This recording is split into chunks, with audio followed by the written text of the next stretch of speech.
Picture this. It's 1961 at Pomona Raceway in Southern California, and a driver just won B/GS class at the NHRA Winter Nationals behind the wheel of a blown Willys for a team called Stone and Woods.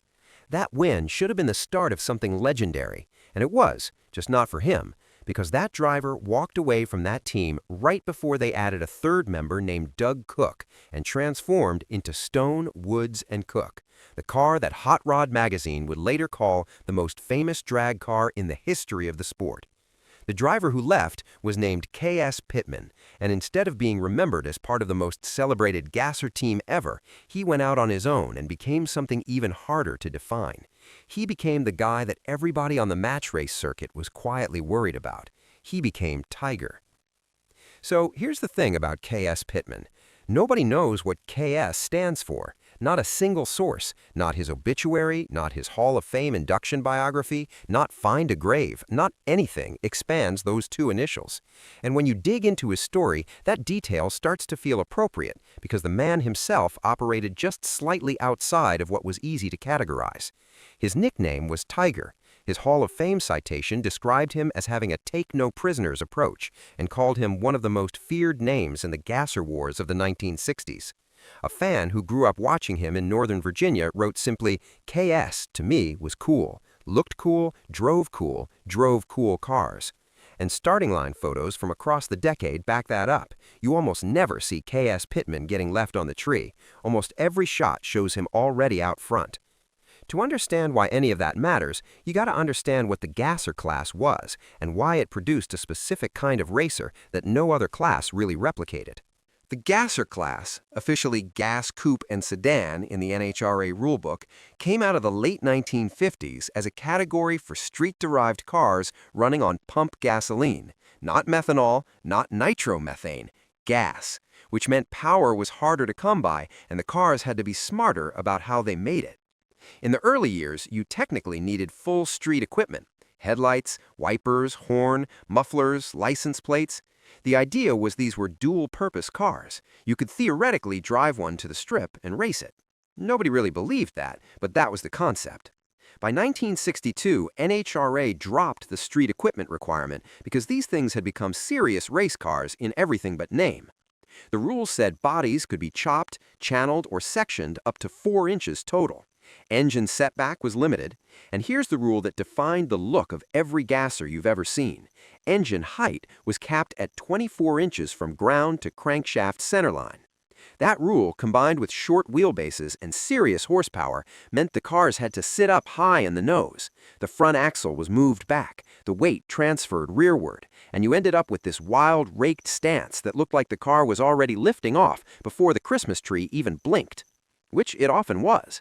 Violent wheel stands were not a sideshow in Gasser racing. They were a frequent consequence of getting it right. One racer from the era put it plainly: getting out of shape at any point on the track was almost a guaranteed rollover, and drivers were required to have a very large set of balls. That wasn't bravado. That was an accurate technical assessment. The classes ran from A through F based on a weight-to-displacement ratio. Lighter and more powerful meant a higher class. A-GS, the top supercharged category, was the pinnacle. By the mid-1960s, the guys running A-GS and AA-GS were the fastest stock-appearing cars in organized drag racing, full stop. Stone, Woods, and Cook, Ohio George Montgomery, Big John Mazmanian, and K.S. Pittman, who had a uniquely complicated relationship with all of them. Pittman was born July 7, 1927, in Mineral Wells, Texas, a small town southwest of Fort Worth on the Brazos River. His obituary gives one date, and another official document gives July 12, so even his birthday is slightly ambiguous, which seems fitting. What's documented is that he enlisted in the Navy at 16. The Philippines motor pool is where he spent his service. His obituary notes that he liked to remove the governors from trucks to get a little more speed out of them, so the instinct was already there before he ever saw a drag strip. After discharge, he followed his siblings to Southern California and landed in the middle of the most explosive hot rod scene in the world. The dry lake beds, the makeshift airfield strips, the early organized events at Santa Ana and Lyons Drag Strip. This is where post-war American car culture turned competitive, and Pittman was right in the middle of it.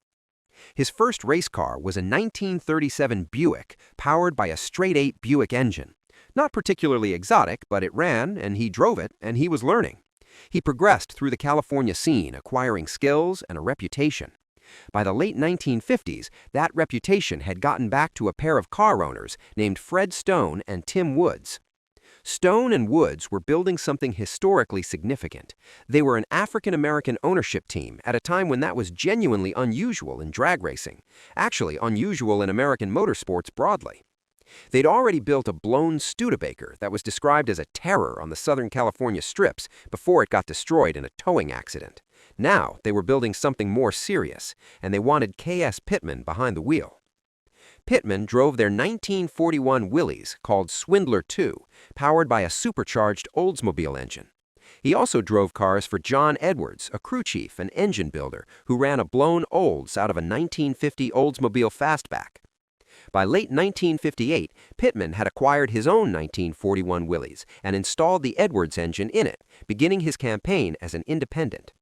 But before he went fully independent, there was that 1961 Winter Nationals win at Pomona.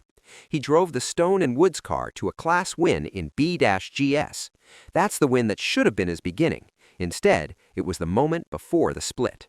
What exactly happened between Pittman and Stone and Woods isn't fully documented. Sources frame it neutrally. Pittman and Edwards split from Stone and Woods to campaign their own car. Whether it was amicable or contentious, nobody on record has said. What's documented is the result. Pittman and Edwards went independent. Doug Cookie Cook came in to drive the Stone and Woods machine.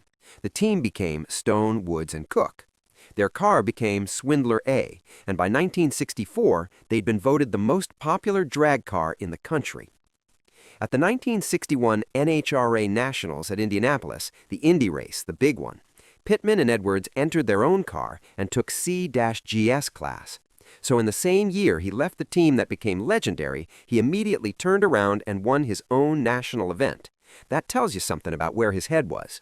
He wasn't diminished by leaving, he was liberated. Now here's where the story gets technically interesting, because what Pittman did next with his 1941 Willys was genuinely ahead of its time.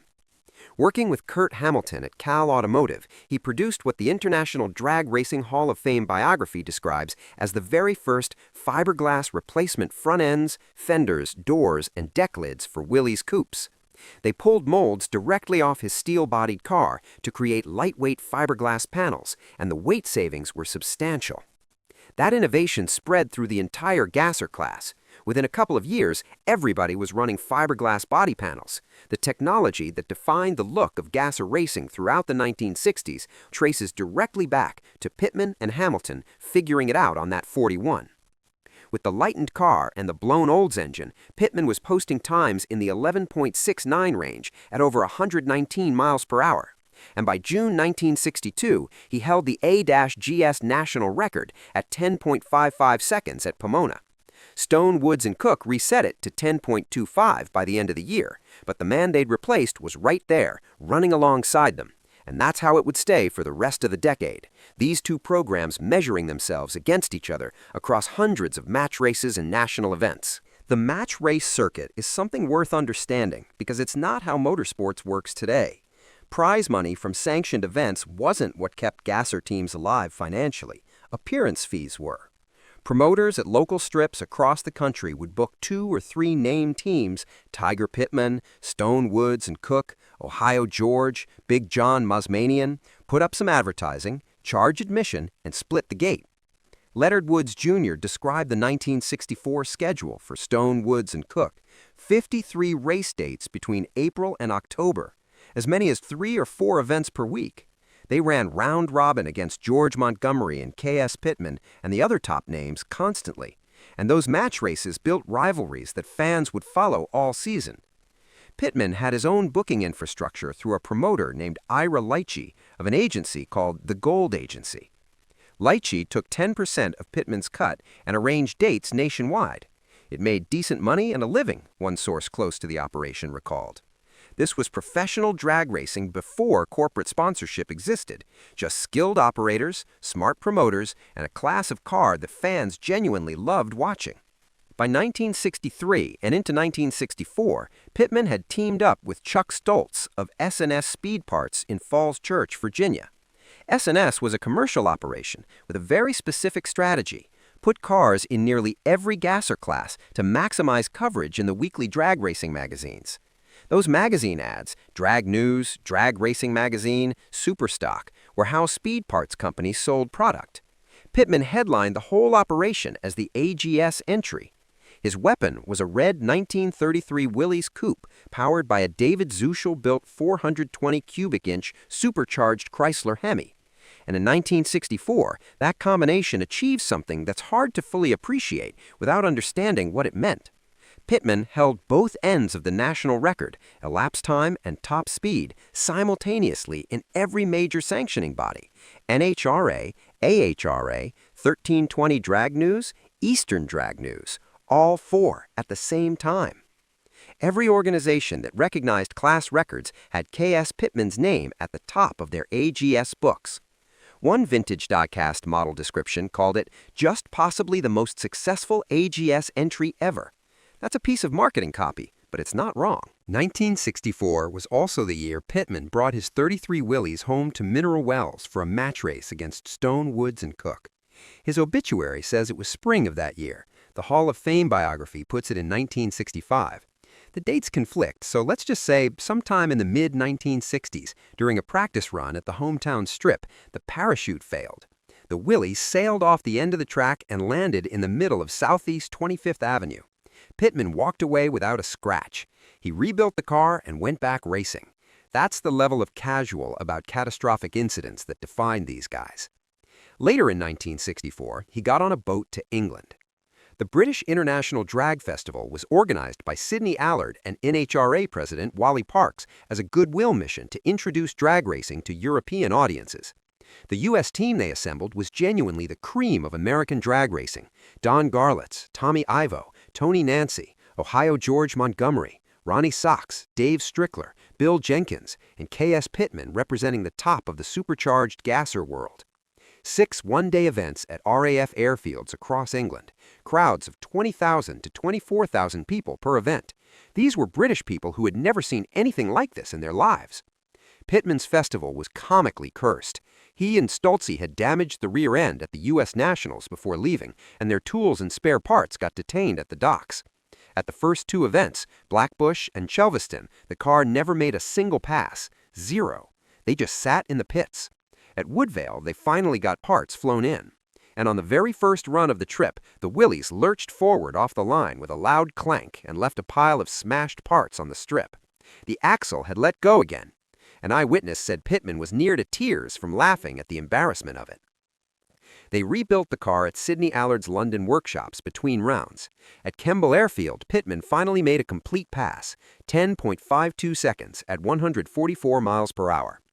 Then, in a match race against Dante Deuce's Moonbeam, he agreed to give Deuce a head start and let him leave first. Pittman exploded off the line and passed him anyway, 10.57 at 145 to Deuce's 11.21 at 145. Same trap speed, 2/3 of a second faster in elapsed time. That's what a clean launch and supercharger efficiency looks like. A British spectator named Brian Gibson wrote about watching Pittman and Ohio George that week and described something that explains exactly why Gassers resonated when top fuel dragsters somehow didn't in quite the same way. What totally captured our attention, Gibson wrote, were the Willys Coupes of George Montgomery and K.S. Pittman. We could relate to these more than the all-out dragsters. Gibson went home and built his own British Gasser called Wild Thing. The car that Pittman and Montgomery brought to England directly seeded drag racing culture in Britain. 1965 was Pittman's peak season on paper. He won the AHRA Winter Nationals in Phoenix in January and the NHRA Winter Nationals at Pomona in February, 2 major national championships in back-to-back weeks. He followed those up with wins at the Indy Nationals and the AHRA Nationals. Drag Racing magazine ranked him second among all Gasser pilots that year, behind only Doug Cook in the Stone Woods Cook car. There's a photograph from Motor City Dragway in August 1965 that says everything you need to know about where things stood. It shows Pittman's 41 Willys out ahead of Stone, Woods, and Cook off the starting line at Detroit. The guy they replaced beating them on the tree. For 1966 and 1967, the S&S team built a second-generation 33 Willys, all fiberglass construction with a chopped top, chassis by Chuck Finders, body by Cal Automotive. Same basic David Zuschel Chrysler, but now producing 740 horsepower through a B&M TorqueFlite transmission. Best performance, 8.55 seconds at 163.70 miles per hour. The class had gotten faster. The problem was the class had also gotten more competitive in a different direction. Ohio George Montgomery switched his program from Willys Coupes to a Mustang body, more aerodynamic, more modern, and at the 1967 NHRA Nationals, it was fast enough to beat Pittman in AA GS. Pittman ran up as runner-up. Montgomery won. The shift was meaningful. The iconic pre-war Willys bodies that had defined Gasser racing were becoming obsolete against sleeker late-model sheet metal, and the whole class was about to face a bigger threat anyway. Funny cars were coming, and funny cars changed the economics of everything. When Stone, Woods, and Cook left for funny cars in 1967 and Big John Mazmanian followed in 1968, the commercial appeal of Gasser match racing started collapsing.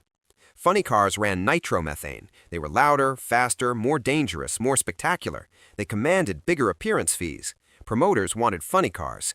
The top Gasser names were losing booking dates to a class that made them look almost civilized by comparison. Mazmanian left behind something on his way out, though. His chop-top Austin sedan, the car that racers called the football for its rounded proportions, went up for sale. Pittman bought it. The Austin's tube chassis made it technically illegal for NHRA AA GS class because it wasn't a street-derived structure, but on the match race circuit that didn't matter. Put a blown Chrysler Hemi in it and you had a weapon that didn't care about rulebooks. Pittman won BB Altered class at the 1968 NHRA Nationals with the Austin. Match racing continued. The Gold Agency kept booking dates. Around 1969, he sold the 33 Willys to a young East Coast racer named Harry Hall. Then Pittman stripped the Austin body and stretched the frame to accept an Opel GT fiberglass. Sleeker, more aerodynamic, and with the same blown Chrysler motivation, it set an NHRA class record of 8.54 seconds at over 170 miles per hour.